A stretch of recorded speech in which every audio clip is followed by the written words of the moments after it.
Hello guys, welcome back again to my channel bersama saya Hansen di sini dan seperti biasanya setiap harinya saya akan membuatkan video seputar cryptocurrency. Apa kabar hari ini semuanya? Semoga dalam keadaan yang baik-baik saja. Teman-teman, kita kembali melihat Bitcoin mendapatkan rejection yang cukup besar setelah kita kemarin membahas bahwa ada potensi Bitcoin telah berhasil untuk melakukan breakout dari pattern penan. Kita bakalan bahas kira-kira apa yang sedang terjadi dari segi price action, diikuti apa yang kemudian menyebabkan kita justru mendapatkan sell off setelah breakout. So, stay tune terus sampai akhir video. Nah, sekarang kita bakal mulai dari CoinMarketCap terlebih dahulu. Per hari ini secara global, market cap kripto berada di angka 2,59 triliun dolar atau turun sekitar 3,53%. Dari top 10 coin sendiri kita juga melihat keadaannya semuanya merah, penurunannya ranging antara 0, sekian persen hingga kurang lebih 7%. So, itu adalah outlook sementara dari beberapa top coin yang ada. Sekarang kita langsung aja masuk ke beberapa data dan berita terbaru hari ini. Nah, yang pertama teman-teman, kita melihat dalam 24 jam terakhir, lagi-lagi ada angka likuidasi yang cukup besar, yaitu kurang lebih 266 juta dolar. Dan hampir sebagian besarnya itu datangnya dari arah long, teman-teman. Spesifiknya di angka 81,68% dari total 266 juta di sini itu datangnya dari arah long. So, kita bisa ambil sedikit kesimpulan bahwa penurunan yang kita lihat di Bitcoin selama 24 jam terakhir ini sedikit banyak juga dibantu oleh yang namanya long squeeze. Jadi orang-orang itu sepertinya berlomba ya untuk membuka posisi long menggunakan leverage ketika kita breakout, dan itu menjadi sasaran empuk bagi market maker. Dan kita melihat rejection yang terjadi itu cukup besar dan bahkan kita kembali close di bawah area yang sebelumnya merupakan penan yang telah kita bahas selama beberapa hari terakhir. Tapi teman-teman, tidak hanya sampai di situ dan bukan hanya itu saja alasan kenapa kita melihat Bitcoin sepertinya struggling justru ketika kita sudah breakout, yaitu adalah ETF flow dari Bitcoin dalam 1-2 hari terakhir itu justru negatif. Di tanggal 8 April, teman-teman, which is kemarin ya. Kemarin itu biasanya datanya data kemarin lusa. Kalau data yang kita lihat hari ini, biasanya data kemarin, gitu ya. Nah, tanggal 8 April kita melihat datanya, itu net outflow, teman-teman, sebesar 223 juta dolar. Dan ini adalah angka yang mungkin belum pernah kita lihat sebelumnya. Kalaupun ada, teman-teman, itu mungkin jarang-jarang banget kita ngelihat ada outflow sampai ratusan juta dolar. Secara net ya. Karena kalau kalian lihat dari tanggal 21 Maret di sini datanya, kalaupun ada outflow biasanya cuma 94, 51, 85 gitu kan. Sisanya itu net surplus gitu ya. Jadi net flow-nya itu surplus atau positif. Dan itulah yang kita harapkan. Tetapi yang terjadi dalam 1-2 hari terakhir adalah kita melihat tanggal April datanya menunjukkan bahwa ada net outflow sebesar 223 juta dolar. Diikuti juga teman-teman data terbaru untuk yang 9 April menunjukkan hal yang serupa. Jadi sudah ada 2 hari berturut-turut teman-teman di mana kita melihat net flow dari ETF itu minus atau negatif. Nah, untuk yang terbaru di sini teman-teman, secara total GBTC kembali menjual kurang lebih 155 juta dolar, teman-teman. 155 juta dolar. Sedangkan inflow gitu ya, inflow secara total itu minus 18 juta dolar. Jadi setelah sebelumnya di tanggal April kita melihat net flow itu minus 223 juta, data hari ini menunjukkan minus 18 juta dolar, teman-teman. So, ini adalah alasan kedua, kenapa kita melihat Bitcoin kemudian mendapatkan rejection yang cukup besar. Karena rupanya, kenaikan atau breakout yang kita lihat kemarin kemungkinan besar dibantu sangat banyak oleh orang-orang yang menggunakan leverage untuk long. Jadi ketika harganya naik, tidak dibarengi dengan pembelian di belakang layar, di spot, melainkan hanya orang-orang yang menggunakan leverage. Nah, itu kemudian menjadi sasaran empuk bagi market maker untuk kemudian di-reject lagi, dan kita meliquid orang-orang yang melakukan long tersebut, dan memang kita melihat dari segi datanya, ETF untuk net flow-nya selama 1-2 hari terakhir itu negatif. Dan tentunya harapan kita adalah teman-teman bahwa hal ini segera berubah ya. Karena kalau misalnya kita terus melihat outflow terjadi teman-teman, maka ada sesuatu yang saya khawatirkan bisa aja terjadi. Karena begini ya teman-teman, kita logikanya saja. Ketika ETF itu outflow berhari-hari, kalau kita asumsi nanti terjadi berhari-hari outflow-nya, dan angkanya cukup besar, maka pertama itu tentunya akan menghasilkan selling pressure yang cukup besar. Oke, itu sudah pasti. Yang kedua, dengan adanya data bahwa ETFs menghasilkan outflow selama berhari-hari, tentunya membuat investor yang mau membeli sekarang itu sedikit ketakutan. So, demand di luar ETF pun kemungkinan akan berkurang. Yang membuat kemudian kemungkinan kita akan melihat justru yang ketiga, orang-orang yang mungkin sudah membeli, gitu ya, itu mungkin start juga jualan. Karena melihat para whales yang membeli di ETF itu juga jualan. Sehingga yang terjadi apa? Yang membeli mulai berkurang, kemudian yang jualan mulai banyak gitu karena mungkin ketakutan, harga akan mengalami penurunan.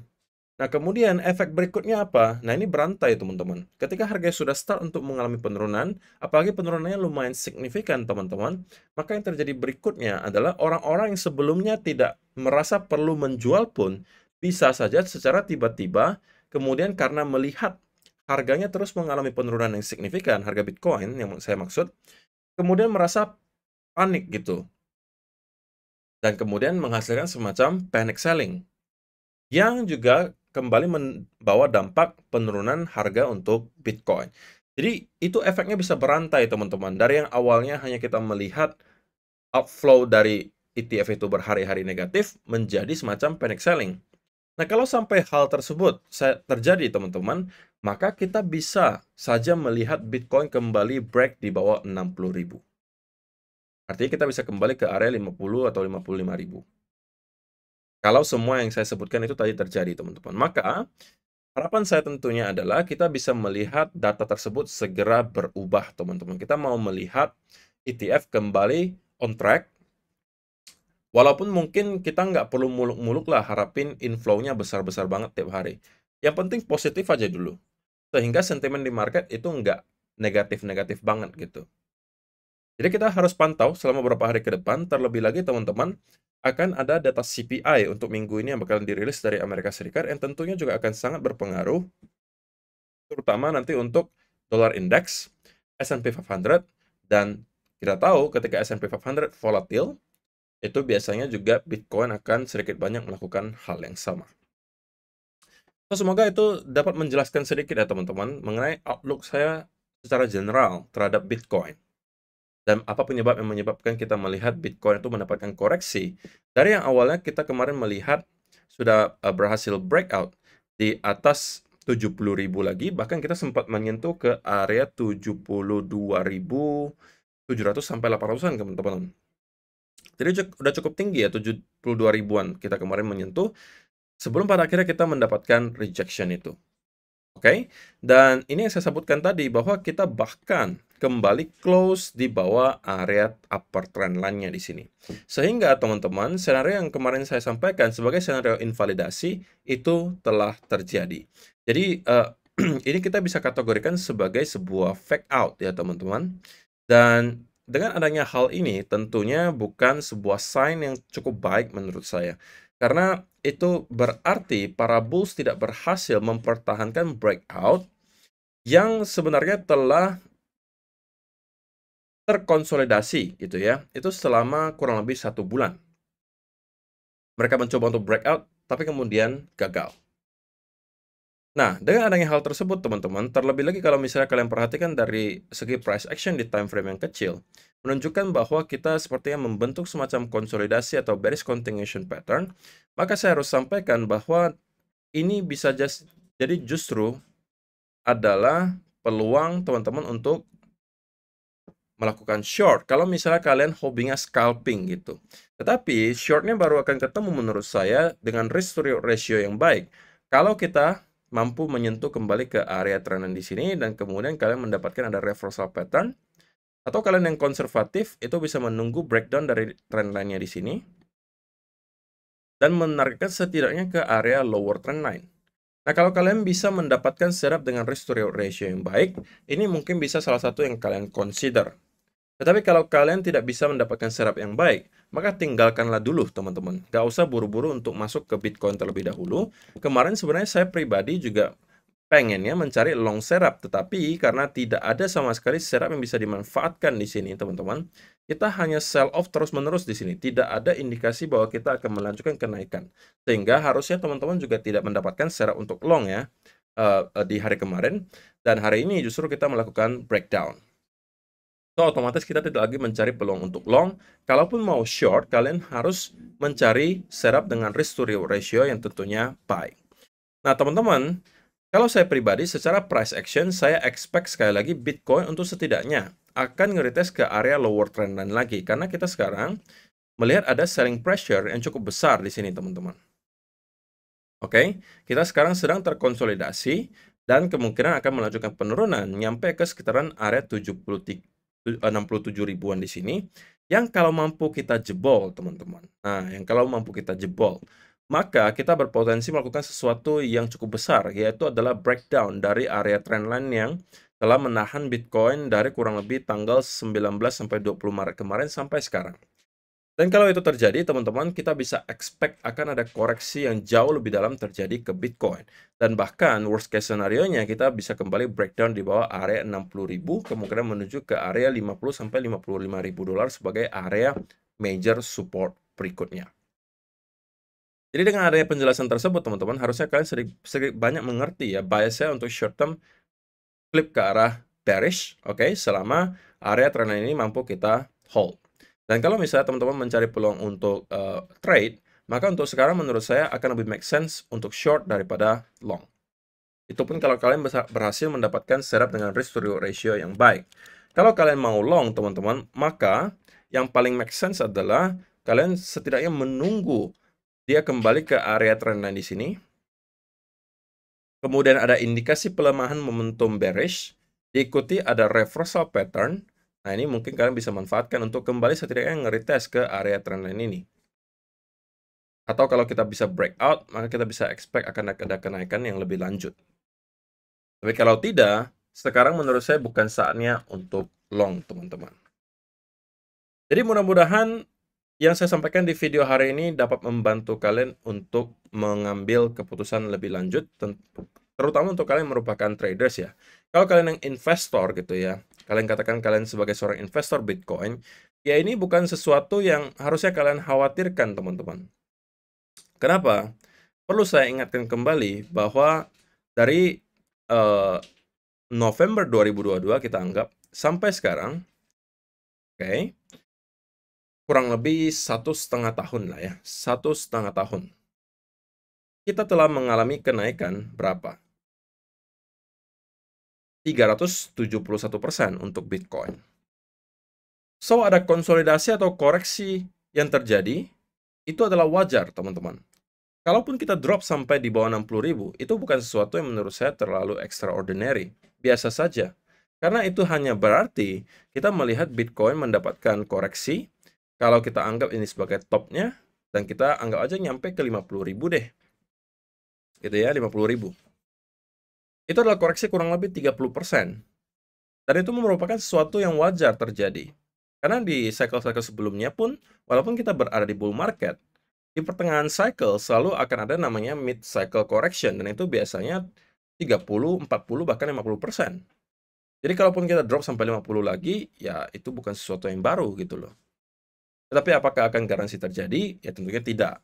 Maka sebagai seorang investor, apalagi saya pribadi ya, ini saya pribadi, saya tidak merasa sama sekali perlu gitu untuk memantau setiap hari ya. Saya nggak perlu setiap hari juga mengambil keputusan untuk spot back saya. Karena sekali lagi, menurut saya ini belum saatnya untuk jualan. Untuk spot back saya. Kalaupun drop lagi, kalau saya punya dry powder, ya itu justru peluang untuk menyerok menurut saya. Tapi kalau misalnya saya disuruh untuk timing the market untuk spot back saya nggak mau gitu. Kalau untuk timing kayak gitu, mendingan untuk trading gitu ya. Kalau misalnya untuk spot back, kita jangan coba-coba deh. Karena gini, sekali lagi datanya ada teman-teman. Bahwa kalau kalian mencoba timing the market, kalau kalian miss 9 hari terbaik saja di market, kalian tuh bisa kehilangan sebagian besar gains di market tersebut. Spesifiknya mungkin Bitcoin. Jadi kalian perlu hoki banget gitu. Kalau kalian mencoba untuk timing, kalian harus hoki banget untuk bisa mendapatkan gains yang jauh lebih besar daripada kalau kalian hanya nge-hold. Jadi ngapain repot-repot gitu? Mendingan hold aja gitu kan. Jadi kita harus memantau dalam beberapa hari ke depan bagaimana keadaan outflow dan net flow di ETF. Diikuti juga apa yang terjadi dari segi makroekonomi, bagaimana keadaan inflasi di Amerika, bagaimana keadaan dollar index, stock market yang akan kita lakukan update mungkin dalam beberapa hari ke depan. So, saya rasa itu aja sih untuk hari ini, teman-teman. Terima kasih untuk kalian yang sudah menonton sampai selesai video hari ini. Semoga bermanfaat untuk kalian semua. See you in the next video. Bye-bye.